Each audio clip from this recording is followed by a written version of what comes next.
નમસ્કાર કલમ યુદ્ધ સમાચારની સાથે હું છું આપની સાથે પાયલ બામભણિયા। તો જોઈએ આજના મહત્વના સમાચારમાં। આજે વિશ્વ યોગ દિવસ। સમગ્ર દેશ સહિત દુનિયામાં યોગની ઉજવણી। સુરત ચોક બજાર કિલ્લા ખાતે યોગ દિનની ઉજવણી। ભાજપા પ્રદેશ અધ્યક્ષ અને કેન્દ્રીય મંત્રી શ્રી આર પાટીલ રહ્યા ઉપસ્થિત।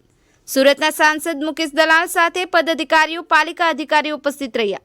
મોટી સંખ્યામાં મહિલાઓ પુરુષો વૃદ્ધ શાળા વિદ્યાર્થીઓ યોગ કરવા માટે ઉત્સાહિત જોવા મળ્યા। બ્યુરો રિપોર્ટ કલમ યુદ્ધ સમાચાર સુરત।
नमस्कार। आज योग दिवसનો आंतरराष्ट्रीय 10મા વર્ષની ઉજવણીનો કાર્યક્રમ આદરણીય પ્રધાનમંત્રી શ્રી નરેન્દ્રભાઈ મોદી સાહેબના જમ્મુ કાશ્મીરના કાર્યક્રમને જોડીને આખા દેશમાં અને વિશ્વમાં પણ અનેક દેશોમાં પ્રસારિત કરવામાં આવે છે। જમ્મુ અને કાશ્મીરમાં આજે 50 થી 60 લાખ લોકો આ યોગ દિવસના કાર્યક્રમમાં જોડાયા હતા। એ અભૂતપૂર્વ કહી શકાય એ પ્રકારનો માહોલ આજે આપણને ત્યાં જોવા મળ્યો હતો। યોગ એ આપણી સંસ્કૃતિ છે, યોગ એ આપણું જીવન પણ છે। કોઈપણ પ્રકારની દવા વગર, કોઈપણ પ્રકારની ગોળીઓ કે સારવાર લીધા વગર યોગ દ્વારા અસાધ્ય રોગોને પણ સારા કરવાનો વિક્રમ કે વ્યવસ્થા એ આ યોગની તાકાત છે।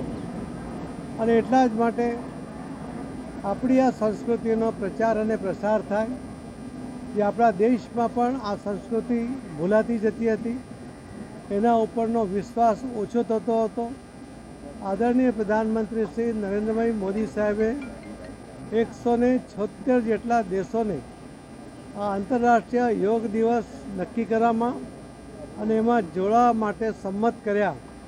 એ પણ એક રેકોર્ડ છે કે જેના કારણે અનેક દેશો 176 દેશો ને પછી પણ બીજા દેશો જોડાયા।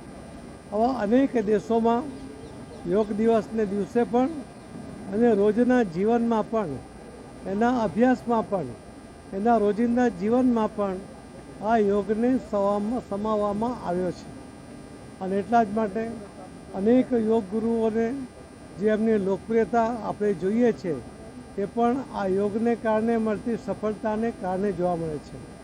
અને આ સફળતા, આ યોગની સિદ્ધિઓ, આ યોગની તાકાતનું સંપૂર્ણ પ્રદર્શન આદરણીય પ્રધાનમંત્રી મોદી સાહેબે આખા વિશ્વમાં કરીને આ યોગને આંતરરાષ્ટ્રીય યોગ દિવસ તરીકે મનાવીને એમણે ખૂબ મોટું કામ આ વિશ્વ માટે પણ કર્યું છે, આપણા દેશ માટે પણ કર્યું છે।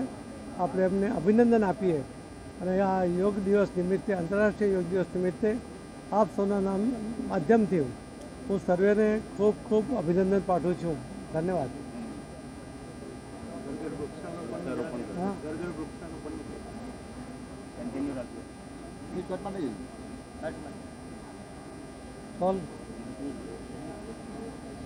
આદરણીય પ્રધાનમંત્રી